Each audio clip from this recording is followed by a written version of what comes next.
Hello, everyone. How are you? This is Leslie Levy, the Executive Director of the International Quilt Museum, and we are so excited to welcome you to Textile Talks today. We have kind of a fun show or a program for you. It's one of those days where you get to do the program and have the conversation that you've always wanted to have. So I want to thank you all for joining us today. Our guest is Meg Cox. Many of you know Meg. She is a veteran journalist and quilter. She is also one of my favorite people and also a board member of the International Quilt Museum here in Lincoln, Nebraska. So we're going to have a little conversation today. As a friendly reminder, the chat is public, so you can put your comments and hellos in that. That's wonderful. And it is so much fun to see. We've got 300 or so guests with us today from all over the United States and globally. So that's awesome.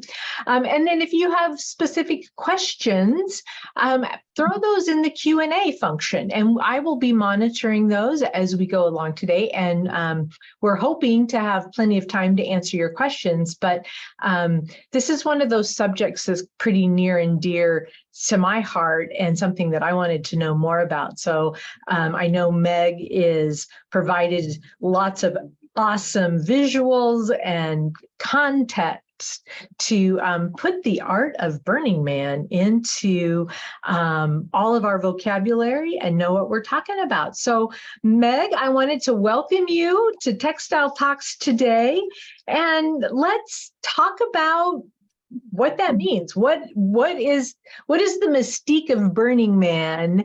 And let's talk about art. Oh, absolutely. Well, the first thing I want to say is this. Let's start with what Burning Man is not. And that is the inappropriate F word that people use all the time to describe it. And the word that I'm talking about is festival. Yeah. It is not a festival. So think about what a festival is. Okay, so you buy your ticket, you get all dressed up, you go with your friends, you're going to have a great time. You get to a venue that's all decked out with interesting things to do. And the producers of that event have done all that stuff. And then you take out your money. There's all the food and drink you could imagine and merchandise, and you have a great time. Okay. This is what Burning Man is. The organization and its volunteers create like the bare infrastructure of a city in the middle of the desert, and with street signs and that kind of stuff, but it's pretty bare. The people who actually build the city and create the entertainment are the ticket buyers, the participants. And at the same time, they have to bring all the food and the drink and everything that they need. The only thing they can buy on the playa is ice cubes. So you have to bring everything with you, and there is no merch. There just is no merch. It's not about that. So there's over 1,000 theme camps, and all of them are there offering their gifts and to each other. And so those gifts might be booze or food or a burlesque show or yoga classes or bike repair. And so it's all this stuff of everybody giving to everybody else, everybody entertaining everybody else. And it's the people who come who also make the art. So I would kind of call it an unfestival. And burners call it a community, but I heard somebody calling it an ecosystem. And my favorite capsule descriptions are what Burning Man really is. Somebody said it's Mad Max meets Dr. Seuss. It is an adult DIY Disneyland. Yeah. So that's what Burning Man is. So, pardon me for interrupting. I would also say that it is the largest art gallery world, wouldn't you? Whether that art are the structures or the incredible clothing and costumes, and I mean, it is just a visual buffet every minute of the day, right? Oh, absolutely. It's like, it can be stimulation overload, but that's a good way to put it. It's like the largest art gallery. And what's what's interesting too is the ways in which it's not like an art gallery, not like what you guys do at the museum. There's no Right. plaque on the wall telling you what it is or what to do about it. And it's Or not to touch it.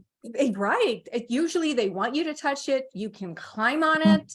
You Yeah. can, they might burn it by the end of the week. You know, it's such a different experience of art. And so that's one of the things that's so cool about it. Right. I love it. But, you know, honestly, what I want everybody to know, in case this goes badly, I want everybody to know that this whole thing was your idea. It was totally.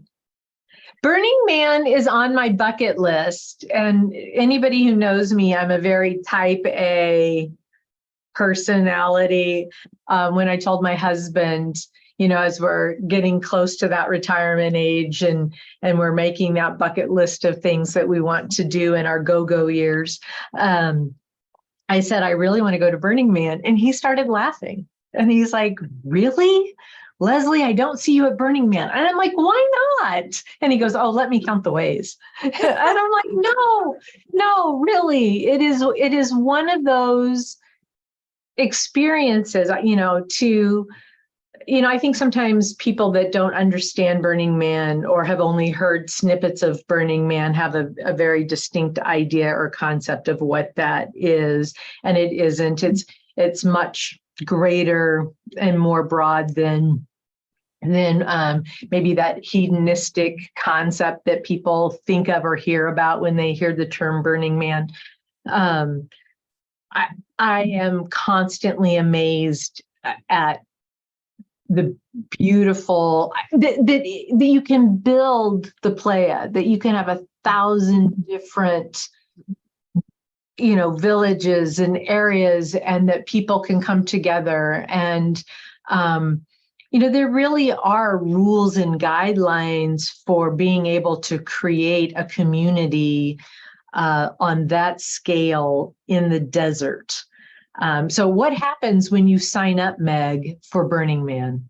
When you sign up, oh, well, they literally send you a ticket. If you can get a ticket, they send you a ticket that says on the back, you could die. I mean, it's, you know, it's a wide open space. So, I just, you know, also like another caveat to give is that I just want people to know I've only been twice. I am not the world's great expert on Burning Man or on art. I went in 2019 and I went in 2022. And also just, I'm going to try and give people a slice through like just the lens of textiles, which is a little bit different from how people usually see it. But it's, I hope that it's going to give people a real sense and an appetite for more. And then they'll all turn out like you, and we can have a giant girls' party and I'll go together. Let's do it. All right, let's get started. Let's look at those pictures. And this way we can kind of help educate people on sometimes one aspect of Burning Man that some people might not think of. In the chat, some people have been talking about, yes, there is lots of art, and other people like had no idea that there was textiles and art. So let's start with your images and let's have that conversation, and then we'll save time at the end for Q&A. Awesome. Okay, let's do this. So Meg's going to share her screen, and you know, with the caveat is always that technology is awesome when it works, right? Yeah. Does that look like it's up there? Yes, it is. Hey, all right. Well, let's see what happens. Okay. Some of you may have seen headlines like this at this year's Burning Man. And the media went absolutely crazy. Boy, I am a journalist, and really this was like, the media got it so wrong. They went so crazy. It rained at Burning Man and things got wacky. And the media, they said that we were like, you know, that people were like eating each other. Whoops. Got to go back. Like people were eating each other, and you know, Ebola, and people started calling it Mudman, and it really was an incredible mess. It rained twice, once during the time when they were building the city, and then for a couple of days on the weekend where they usually burn the man, which is the Saturday before Labor Day. So it was a mess. But what is amazing is, in the spirit of true burners, most people took it in stride. And I can't tell you how many burners I know who have said since, it might have been the best burn ever, because maybe they didn't get to that one cool bar out by the fence or whatever, but people really bonded, and people really took care of each other. So I just want to get that Mudman, bad media. I want to kind of get that to the side. Okay, so this is the first time I went in 2019. There I am interacting with a piece of art, which I am pretty sure was ceramic. It was this giant gator, and it was Tutu Tuesday. So I am wearing Nice. tutu, of course. And before I talk about textiles at Burning Man, I'm going to show you some examples of what most Burning Man art is made of. And a lot of it is made of metal. For example, this was a huge piece I'm standing of from 2022, last year. An awful lot of it is made out of wood, and this is helpful partly if you are going to burn it. And they don't just burn the man, they burn some of the art every year. This is a piece from a piece of art from 2019, and this is what it looks like on the outside. It's called so gorgeous. Oh, it's stunning. It's called the Shrine of Sympathetic Resonance. And it has embedded inside of it 90 piano harps. And wow. It was a lot of people who don't know that there's art at Burning Man don't realize that it's also some of it very big. And you could go inside, people got married inside of that structure, and it was exquisite. And then they burned it. This is a piece, it might have been my favorite piece from last year, and it was called Facing the Fear Beast. And I should also give credit to that last piece that was called The Folly, and it was built by Dave Keane. Really cool guy who usually has a big piece at Burning Man. This, the artist for this piece is, I seem to have missed, okay, it's Tigray. And he, this was one of the most amazing things I've ever seen, and it was made out of recycled motorcycle tires. I actually met somebody who helped fabricate that. Oh, here's The Folly. This is, again, one of these huge pieces. And when people see this, it is, and there's room after room after room there. It's a gathering space, it's a performance space, and it is beautifully put together. It's just, I mean, and again, they burned it, and it's just an extraordinary. And I was getting ahead of myself before. Yeah, Dave Keane has very often had these giant pieces, and the person who made that other piece is Tyson Ayers, who is a musical instrument inventor. And that's who did that piece. This is, there are a lot of things that burn, and sometimes they burn the whole piece, and sometimes they shoot fire at different times, especially at night. And this is called The Angel of the Apocalypse. And this was a piece from 2005. And this is a collective group of women welders in Seattle called the Flaming Lotus Girls. And they often have something really dramatic. So that's kind of what you expect for art at Burning Man. And so when Leslie asked me, I was surprised to find out as many textile pieces as I did. Yes. Yeah. So Meg, may I ask, we talked about the fact that the artists have to bring all of this material into the desert. How long before the opening day of Burning Man do the artists and people arrive to build their structures? That's an excellent question. And it depends, there are a couple of things that are sanctioned and organized by the org, even though the Burning Man organization, and those include like the man itself and the base that under him, and then there's a huge temple, and those start a little earlier. But for most artists, it's just like a week or so before they start letting them in. And it is a huge process. When I show some of the pieces, I'll talk a little bit about the timelines, but it's a lot. It's really, it's very demanding. And, it costs a lot, and a lot of them, raise the money through crowdfunding and, that kind of stuff. But That's a really good question. So a lot of these things, when you think about it, like a museum, you put something in a museum, it's there for, like in your museum, it's there for months.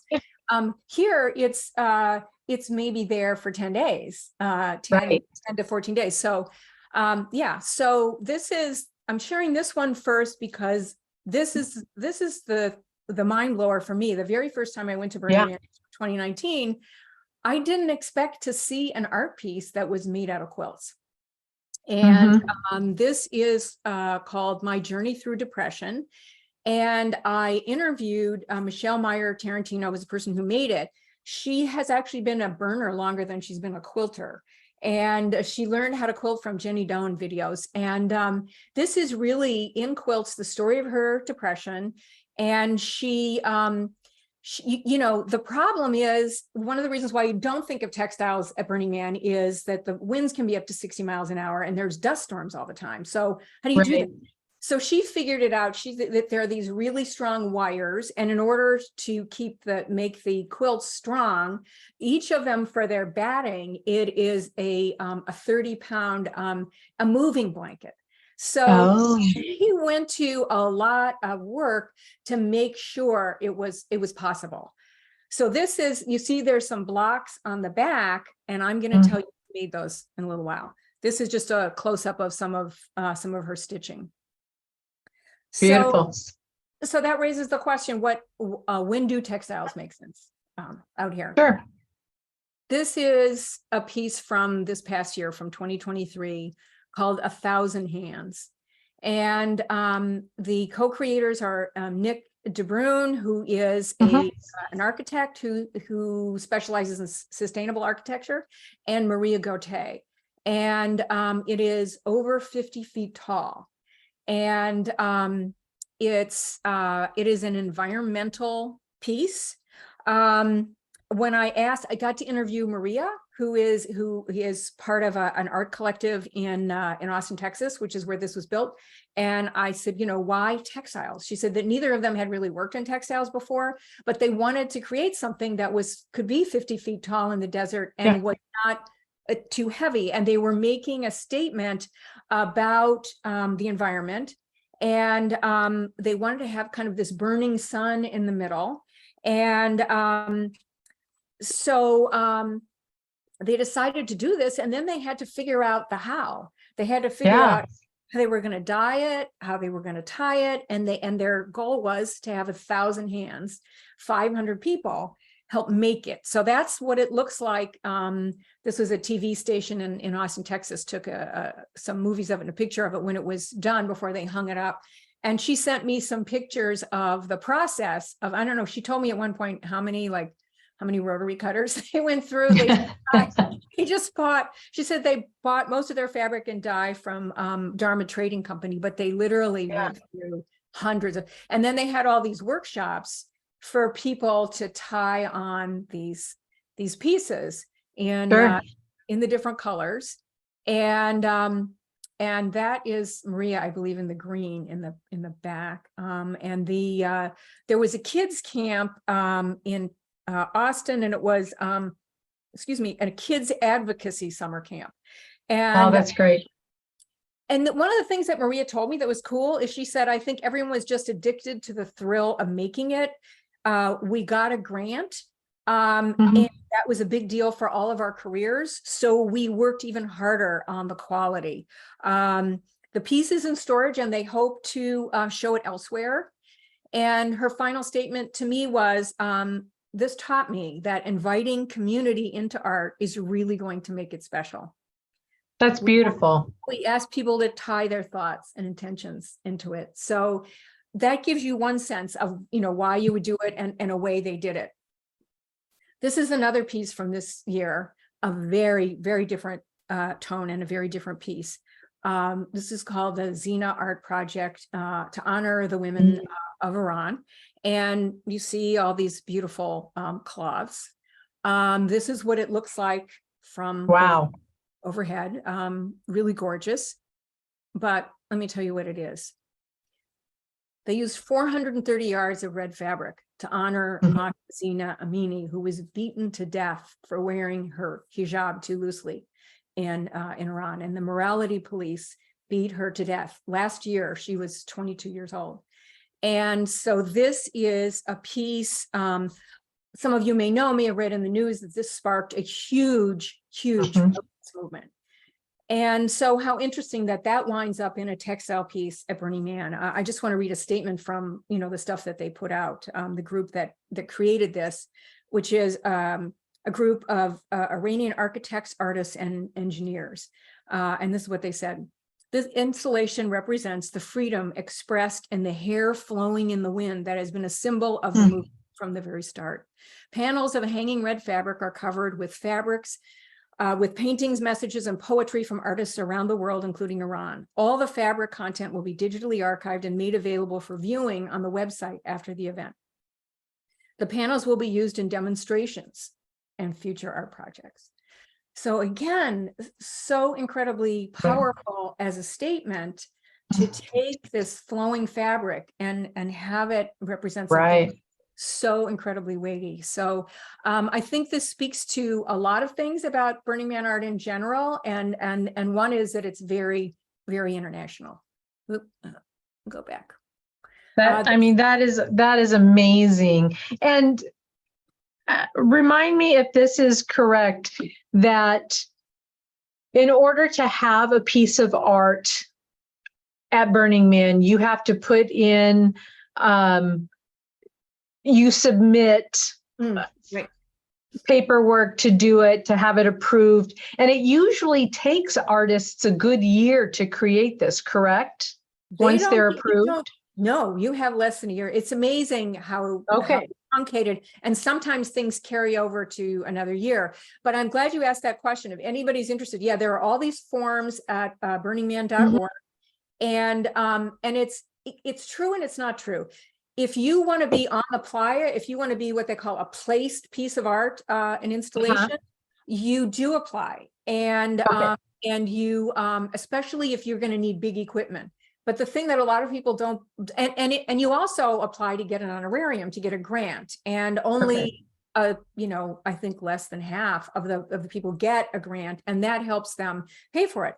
But the thing that freaked me out, because I worked for the Artery last year, and you work with the artists, is that they also have a policy of walk-on art. So if you take a piece of art and not register it in advance, as long as you don't expect to burn it or need a charity or something, you can do. It's crazy to me. I mean, I was sitting at the welcome because people were bringing in pieces of art from Bulgaria or whatever. So anyway, it's crazy, but it's Burning Man. So this is kind of another statement piece that was from this year. It's called "We Must Sleep in It," and that is a play on that expression. You made your bed, you have to sleep in it, and it has to do with fast fashion and throwaway clothes. And so this woman who has been in the fashion business for much of her life, a young stylist named Hannah Lewis, said her idea was to build a tiny house and have it completely built out of discarded clothing to make the kind of statement that she wanted to. And so she got an honorarium grant. She was really excited about that. And it's about 10 feet by 12 feet and about 10 feet tall. This is Hannah Lewis standing in front of it. And like an awful lot of art at Burning Man, there is a space to go inside and hang out. And wouldn't you know it, there's a quilt. So this is one of the hidden quilts of Burning Man that I found out about. That is Hannah. And I just want to tell you, because I just finally got her to return my phone call yesterday, and I said, "Oh my God, there's a quilt inside. I can't even believe it." She told me it was made by this woman named Julie Keentz from Phoenix, Arizona, and her daughter Jessica is a burner.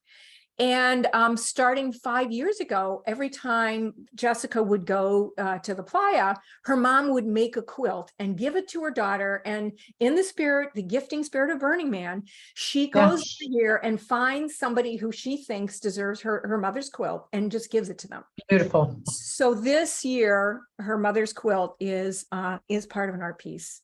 And that too is made from discarded clothes. So I love this piece. I just love it. So let's go through some of these others. This is called Plyascape. It was called textile architecture that was designed and made by this company called New House that does these big installations. And one of the people who worked on it is this knitwear designer named Carmel Snow. And that's Carmel. She's a global textile artist and a 3D knit designer with a BFA from RISD. And That's awesome. isn't that incredible? Yes. So she does all this really cool cutting edge stuff, and that was the first piece she was involved with. I think she was pretty young. Now, if this picture looks to you like a stop on the Silk Road, then you're getting her concept. This is a 2014 piece called Playa Stan, designed by Cameron Ann Mason, who's a surface design artist and longtime burner.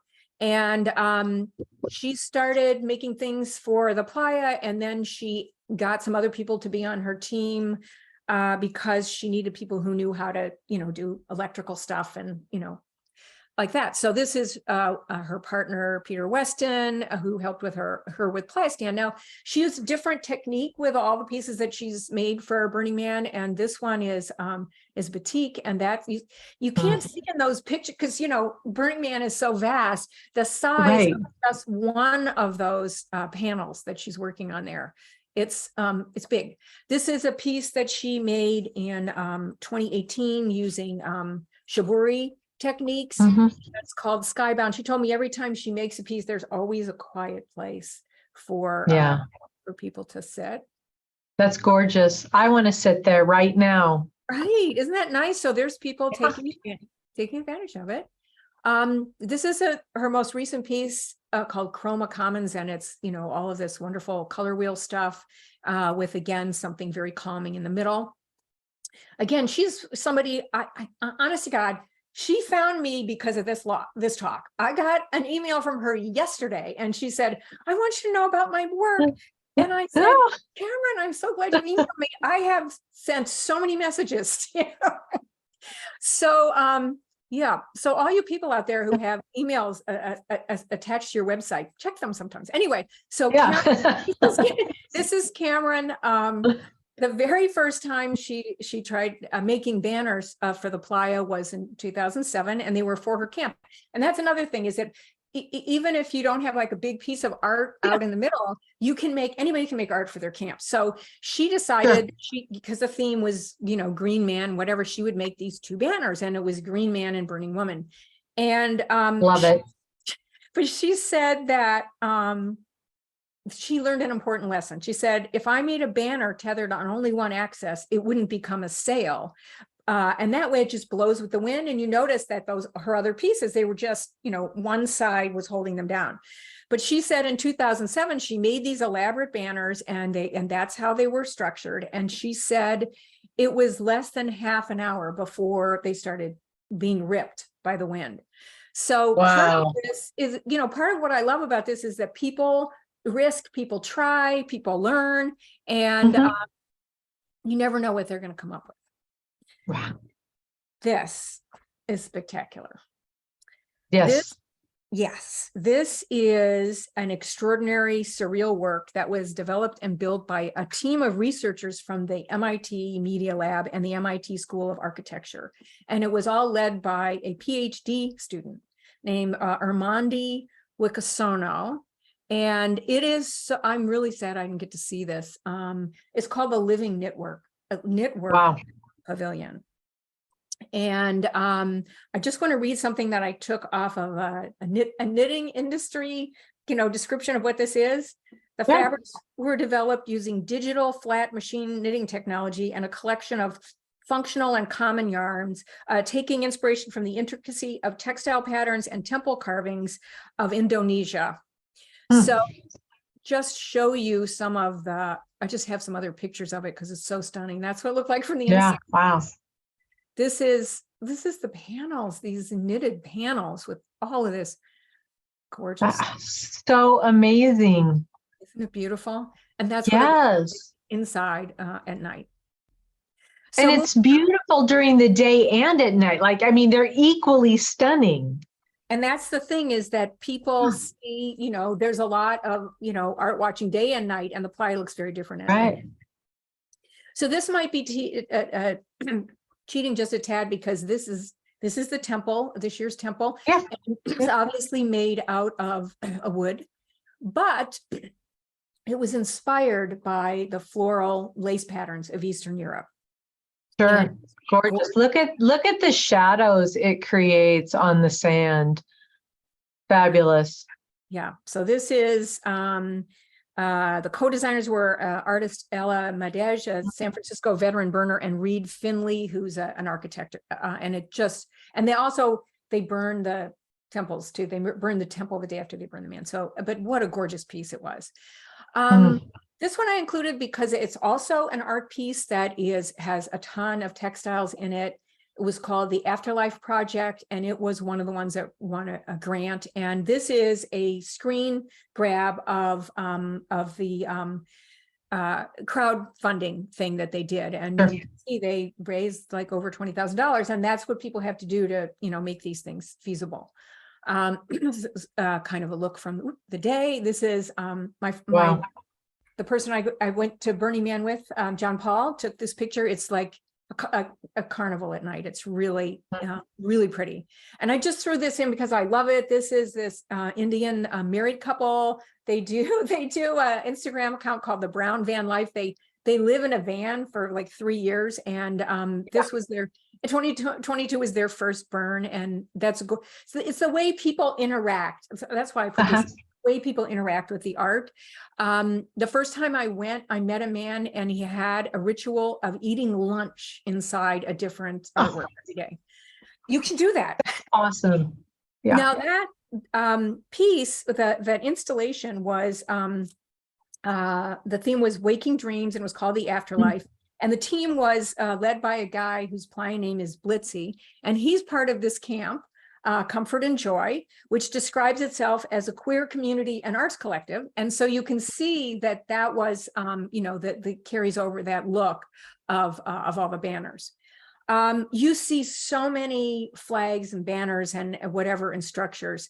And this one is one of my favorites from 2013.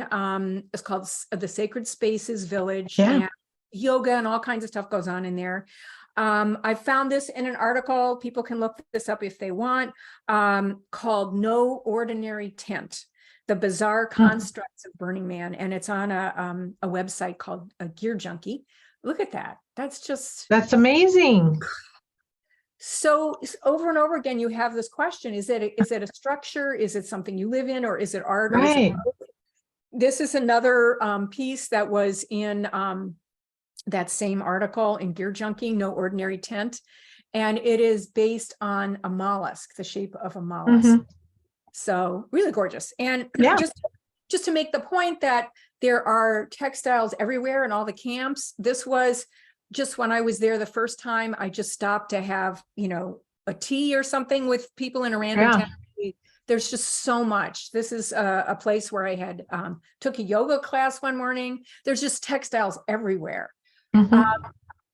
This is a woman who just got back to me this morning. She loves to crochet. She said she took up crochet so she didn't spend so much time on her phone. And she crocheted, you can't see it very well, but that mountain lion in front, she crocheted that whole animal. Wow. There is a shade structure in Burning Man that you see all the time called a monkey hut. And she crocheted this covering for her hut. And you see like the giant crochet hooks. So I mean, there's so much creativity and so much sense of humor. Right. All of that. Are we going to get into some of the costumes? We're going to do costumes now, and Good. Really fun stuff here. So this is what Swedish supermodels wear to Burning Man. This woman is named Kelly Gale, and she's beautiful. She is beautiful, and they managed to spend a lot of money buying, covering their bodies as little as possible. Right. But this is, and there are people that wear nothing. you know, Right. it's perfectly fine to put that electrician's tape over your nipples and say, I'm done. You know, Right. men will wear loincloths or, you know, Sure. it's anything you see. Yeah. But I do have to kind of laugh about this. The the only thing kind of more ubiquitous at Burning Man than monkey huts is these captain's hats. And I don't really know like the history of that, how, you know, why everybody wears a captain's hat. But and I also think what's fun about this picture is that that is a piece of art, what she's taking her picture with. And I'm pretty sure it was up this past year, because I feel like I saw pictures where somebody wrote the word mud and put that over the word dust. Yes. Because that's what this was. So this is, you probably know who this is. This is Susan Sarandon wearing a elaborate wedding dress and flowers on her hair. And she's got obviously lights on her dress. And what is she doing? What is she doing? Well, I gather I've only been twice. I haven't run into any celebrities yet. I've just run into a whole ton of really interesting people. But she goes all the time. This was in 2015, and she led a whole procession of people, friends, and a New Orleans style jazz band, because she had some of Timothy Leary's ashes. I remember LSD, Timothy Leary was a good friend of hers. And although most of his ashes were shot into space after he died in 1996, along with Gene Roddenberry's, she had some ashes.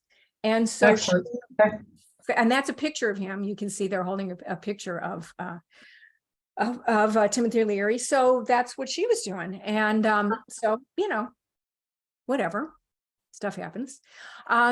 These guys go to Burning Man all the time, and they always dress in black and white. And Tim on the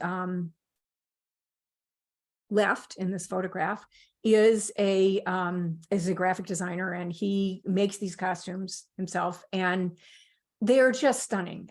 Where these two guys are standing is in front of the man base for 2023, and you can kind of see the man's legs sticking up there. So, and that looks like it was really gorgeous. Obviously, this whole honeycomb thing going on, and it's just amazing what they bring. This is must have been Tutu Tuesday, because the men wear tutus as well. And this might be my favorite. I love the headpieces. You know, I last year I was camping in a gay men's camp, Celestial Bodies, shout out to Celestial Bodies, and they have a great bar, and these guys would often come in of an evening, and I decided last year that I was going to dress in all black and white. And I really, like, you know, it was embarrassing to just walk up to these two guys, but they were so nice to me, and kind of welcomed me into the black and white club by I'm actually wearing a necklace that they gave me. And this is one of the things that people do, creative people do at Burning Man, is that they design their own jewelry. And if you're lucky enough, they will gift you something. Sweet. And, that's lovely. Yeah. So these two, it was just amazing. They're just amazing. There are people who are in the fashion business, and they design custom burnerware. And this Rebecca Bruce is a designer who does that. And she sent me some of her work, and this is not, obviously, this is not taken on the playa, but this is a gorgeous photograph of one of her outfits. And it was a custom outfit. I just have to read what she said to me about how she made it and why she made it. She said, "This outfit was inspired by the elements I found. I hand painted and rubbed the leather and sewed each rose in the silk jacquard bustle skirt." And she used a vintage buckle depicting a flock of seagulls. And she said, "I designed something for the white night every year." Now, that's another thing, is there's a Tutu Tuesday, there is one day of the week that people wear white, and there are a couple of other things like that, the Billion Bunny March and whatever. Anyway, Okay. so she said that some people get married in these white outfits. This was custom made for a woman who wanted to marry herself. So, so that's a very burner thing too. Now, Yeah. if you don't want to go to the trouble of putting your own outfits together, there are also people, in addition to people who will, make your custom wardrobe, there are also stylists you can hire, apparently. This was a story that came out in 2017 in the New York Post. And Nancy Marcus is the woman on her knees there. She lives in Tribeca. She got her start developing products for major fashion labels. And her rates run from for $1,000, she'll put together for a couple of outfits for you. And for $10,000, she'll put together a whole burner wardrobe. This is a woman who only gave her first name to the New York Post. Her name is Natalia, and she's being dressed for her first burn. And so that'll give you an idea of the level of experience and intensity that goes into this. You asked about, if I think sometimes people take longer putting their outfits together than the artists take putting their art together. I mean, it's really something. This is a person who is a huge icon in the burner world. Crimson Rose was one of the original creative founders of the event, and started going very early. She was a fire dancer in San Francisco, and so fire has been important her whole life. I have to add, I had the privilege of interviewing her for Quilt Folk magazine when we went to Nevada, because she does also make an occasional quilt. And we put one of her grandmother's quilts on the cover. So she is like the fire goddess of Burning Man. And this is this big thing, that's this chalice-like thing that she lights a fire at the beginning of the week, and people tend that fire all week. And then that fire is used to eventually light up the man. And she's amazing. Sometimes people's gear, what they're wearing, it's tied to their artwork. And this is an artist named Andrea Greenlees, who's a British. And I met her the first year I went, 2019, and she was all dressed like this. And she had this beautiful outfit on. She had these bees attached to it. People bling their bikes too. And she has made a series of sculptures for Burning Man that are about bees, because she loves bees. And in 2019, that first year I went, her work was bee dance. And she told me, I think of it as a jungle gym for grownups, and that it certainly was used that way. And one of my great moments that first Burning Man is that while I was roaming around in the morning looking at art, I came over to this sculpture, and she was on her knees shining up the bronze ballet slippers. So very cool. Now, people do get married on the playa, and every year, and in different places. And a lot of those outfits can be absolutely incredible. And this is a couple that was married in, I have this in my notes. They were married in 2018. And I believe that Lucy is they're putting in the chat how to get to this the blog post they did about their wedding. They designed, particularly the woman, Yoshi's her name, was born in Jamaica, grew up in New York, and her husband is French. They make like wearable art. And you can find their website, Yoshi Zen, but they made these costumes, and it's so stunning. You really need to go look and see some of the pictures. But I loved this particular picture from their blog.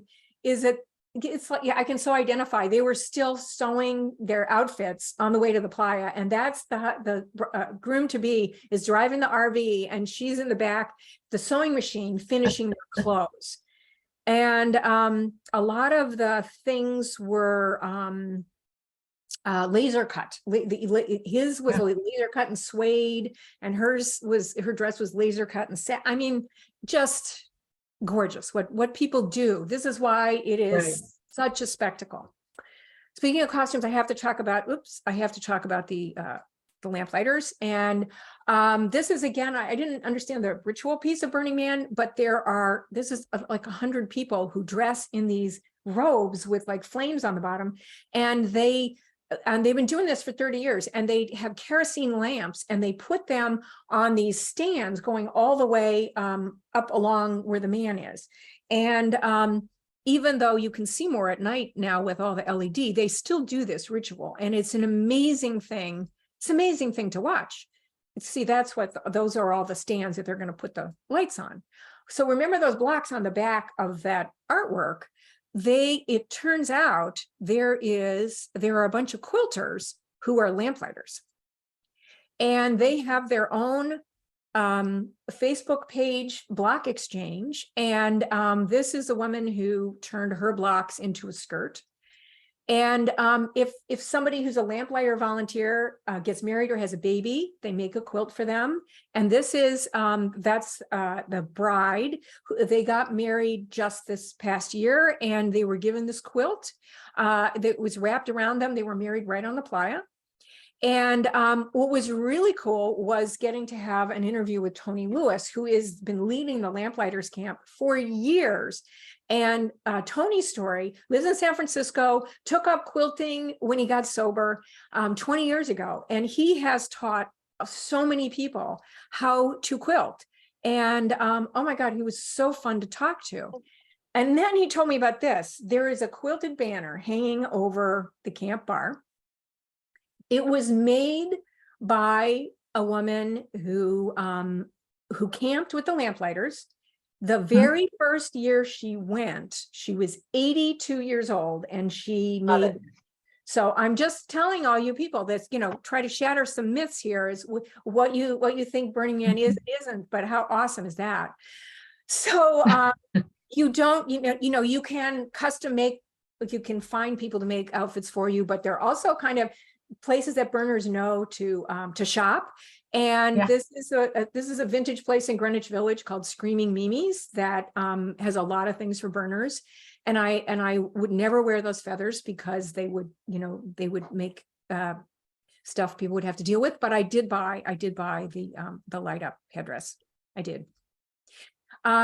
But I just want you to know that people wear normal people clothes too. Yeah. And this is me. The first year I went with my dear, dear friend from high school, John Paul, and we're waiting for them to burn the temple in the background behind us. And, part of your wardrobe has to be goggles and a scarf or something to put over your mouth when the dust storms come. Yeah.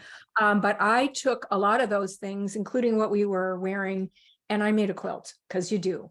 So I made this after that with things that I had with me. And I want to take questions, so I don't want to go a lot into this quilt, but Lucy's going to be putting into the chat. I just wrote a piece for Quilt Folk Journal online about how I made this quilt and why I made this quilt, so you can find out a little bit more. But a lot of what's written on there are the 10 principles of Burning Man that everybody should be living their lives by.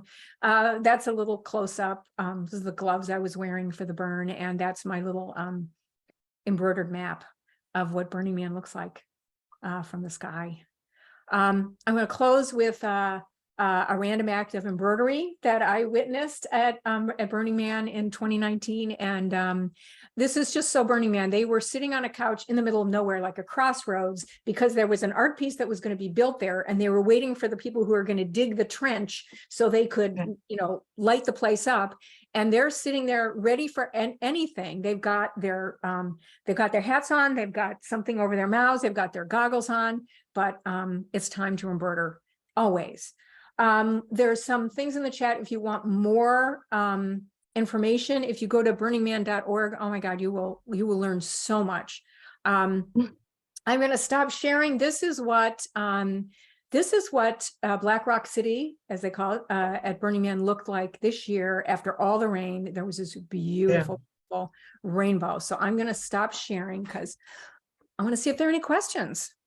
Of course there's questions. Why wouldn't there be questions? Okay, so we talk a lot about burners and Burning Man.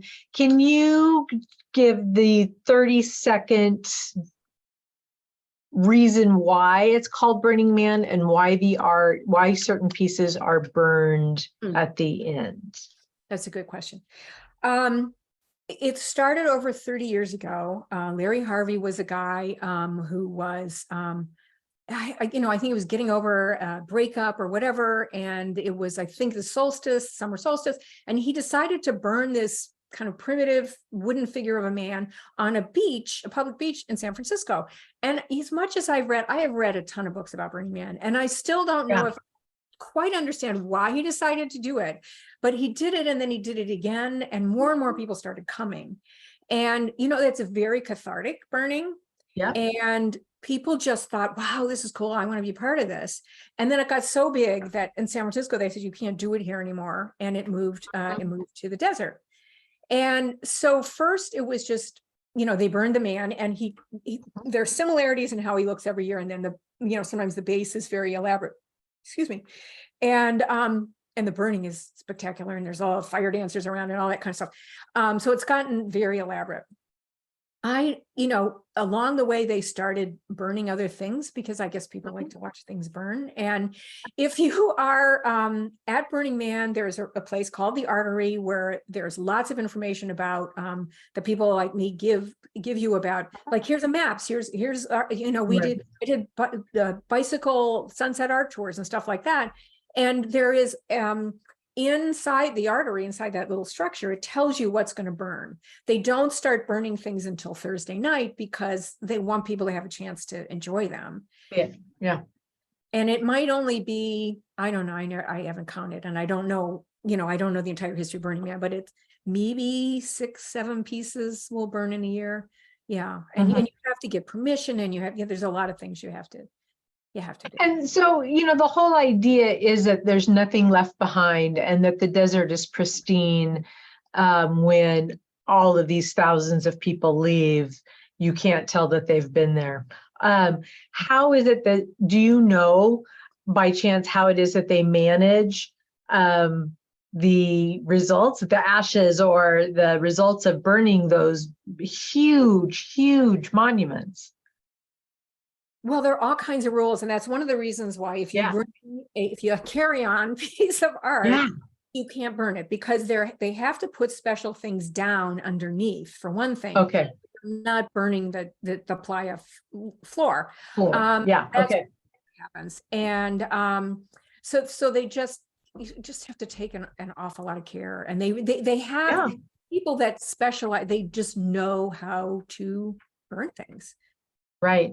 Yeah, and not just anything can be burned. Let me see what else we haven't answered. Can you want to talk about the art cars? Sure. And the bicycles? Yeah. So, once you get in and camp and you are in your place, and by the way, you don't have to be part of a theme camp. They're kind of open camping areas as well. You leave your wheels, you leave your motorized wheels there, unless you have an e-bike. And most people get around by bikes or on their own 2 feet. But there are also, again, I don't know the numbers, there are also a ton of these art cars that people have jazzed up into cars and trucks and structures that are huge. Some of them are big enough to like disco on. They have music, and at a certain point before the burn, they have a whole like parade of art cars, and they're fascinating. They're just, some of them are tiny, and one of them is like, looks like a huge sailing ship, old style sailing ship. They're just amazing. Just love. I love that. And what about the bicycles? Well, people bling their bicycles, and a funny thing happened to me the very first time I went there. In 2019, I had gone to an early morning yoga class. I was on my bike, and I'm getting the hang of this, and I'm riding along in the playa, and suddenly I hear this sound like a really legit police siren. And this guy in an orange skirt says, "I'm sorry, ma'am, I'm going to have to pull you over." And I said, excuse me, I was just so flummoxed. I didn't know what to say. And he said, you know, I have to give you a ticket. And so he pulls out this pad of pink, hot pink tickets. And he said, because you don't have enough bling on your bike. And so their camp, the gift of that particular theme camp was that they provide bling for your bike. So they had a whole table of artificial flowers and, you know, stuffed animals and things that you could put on your bike. So I went back and I did it, and then they inspect you on the way out. And he said, no, you didn't put on enough. So, I mean, the thing is that people put a lot of lights on their bike because otherwise they can't see you at night. I love that. I love that. Very quickly, because then we have to thank our sponsors, because Textile Talks would not be possible and wouldn't be free without our fabulous sponsors. So we want to leave time to thank them. Can you briefly explain how the artwork is lit at night? I know we had the torch lighters, but there's also LEDs and other things. Covered with it looks like Las Vegas at night. Yeah. It's crazy. There's so much light. Yeah. And that is through generators and solar and both of those things. They are trying to use less, you have a smaller carbon footprint. That's one of the goals. So there's more and more solar out there all the time. Excellent. Love that. Okay. We have had an amazing response today. Thank you. What's always fun was when we do textile talks, we often, people will drop off as their days get busy and they have to go, but we stayed really solid at about 480 people today. So that was fabulous that everybody joined us. Thank you. If you want to see Textile Talks again or see this or share it, it will be on YouTube. You can go to Textile Talks on YouTube, or you can go to the International Quilt Museum and see it on our YouTube channel as well. I want to thank you, Meg, so much for being with us today and for sharing your experiences and helping to educate us all on the art of Burning Man. Don't forget to join us next week for Textile Talks. Surface Design Association will be having a program called Made with a Wink. Play and Wonder in the Art of Paula Wilson. So again, 2:00 Eastern, join us please. And thank you everybody who joined us today for the Art of Burning Man. We enjoyed it. Thank you, Meg, for your expertise. Thank you for that email a year ago today. Yes.